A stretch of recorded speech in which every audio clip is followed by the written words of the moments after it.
Ibig sabihin, anak, yung isang klase, ilang estudyante lang yun. Saan? Dun sa med o sa amin? Pagkatapos mo ba, ano bang sunod niyan?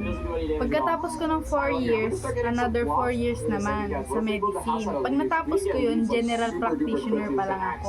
Oh, kaya nga.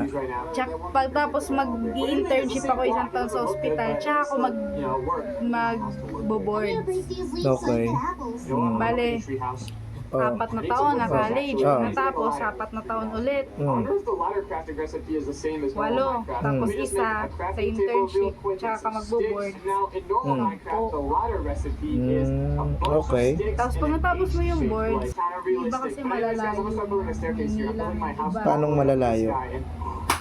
Pinakamalapit na ulit, pinakamalapit bukod sa Cavso, ayan, yung may med school din dyan sa Lasal. Yun yung pinakamalapit.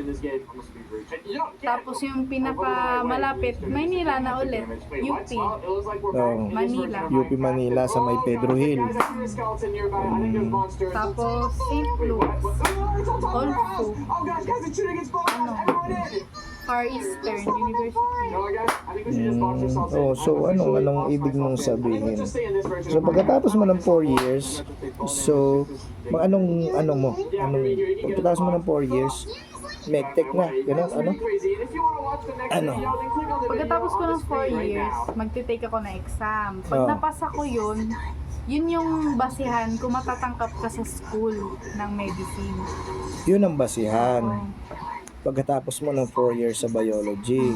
Oh. Magte-take ka pa kahit anong course. Kunwari, nagtapos ka na kunwari, gusto mo mag-doktor, di ba? Papasok ka ng school. Para makapasok ka ng school na yon, magte-take ka mo ng specific na exam para sa lahat ng gustong pumasok ng med school. Tapos bawat school, meron silang points na kunwari, para makapasok ka dito sa school na to, kailangan 90 plus yung grades mo. Okay. Para makapasok ka. Ganun. Well, yun ang requirements, yun ang i-attain mo. So pagkatapos ng 4 years, mag-e-exam. Mag-e-exam pa. Para sa course na ano? Hindi, para makapasok ka ng Na NMAT yun.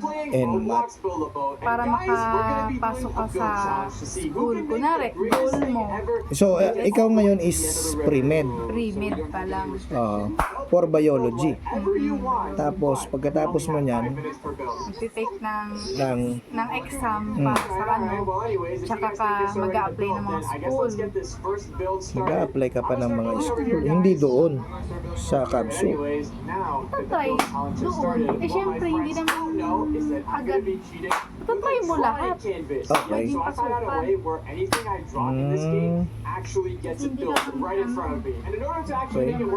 So yung kukunin mong kurso na yun, ano na naman yun? Anong tawag doon naman? Medicine. Medicine na yun. Ikaw ngayon pre-med, ang sunod medicine. Yun ang tawag doon. So another 4 years. Another 4 years. Pag matapos mo yun, general practitioner ka na. Bali, alam mo lahat. Pag natapos mo yung 4 years na uli na yun, general practitioner ka na noon.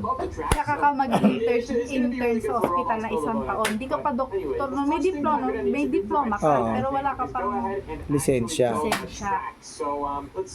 Tapos, pagkatapos mo isang taon, mag-boards ka na. Every 6 months yun lang, di mo napasa yung boards dito. Pwede ka mag-retake kahit ilan. So doon nga sa Makati Med, kung pumapasok ka ron o kaya sa St. Luke's, doon ka magwawan, Ay, pwede mag-internship sa Makati Med. May nakita kong, content creator na doktor siya, magdo-doktor siya, tapos doon siya nag-intern sa Makati Med. Anong pangalan niya? Madali ka naman makapasok roon. Dati hindi pa nga ako, nasa first stage pa nga lang ako, malayo pa yun. Malayo pa ba yun?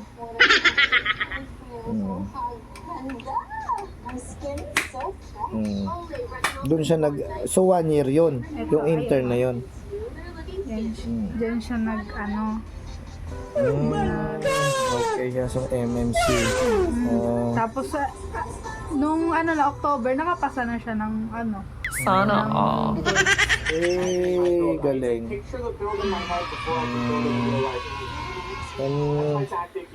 So pagkatapos niya ng 1 year doon sa Makati Med, anong mangyayari?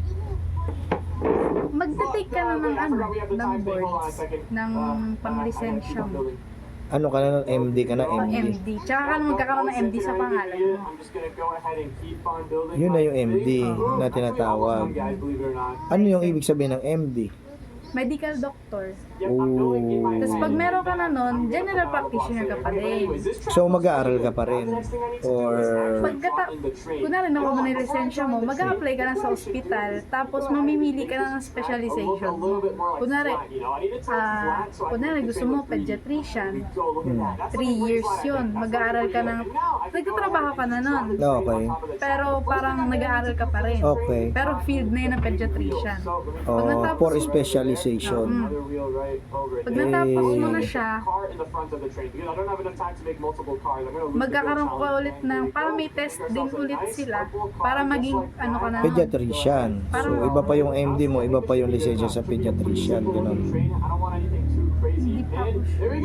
Pero sabi nila meron daw ganun. Nakapanood ko rin na meron pang. Pag natapos mo na ulit yung 3 years na yon, consultant ka na. Consultant. Pwede ka nang, Anis. pwede ka na, hawak mo na yung time mo, hindi ka na resident. Kapag resident ka, Oh. lisensyado kang MD, pero nag-aaral ka pa ng specialization mo, resident ka pa lang nun. Pag natapos mo na yung residency, consultant ka na. Consultant ka na. So, yun na yung last or meron pa gusto mo pang maging doctorate, ganun. Doktor ka na. Okay. O yung iniinit mong pagkain, okay na? Okay ka na, kain na tayo.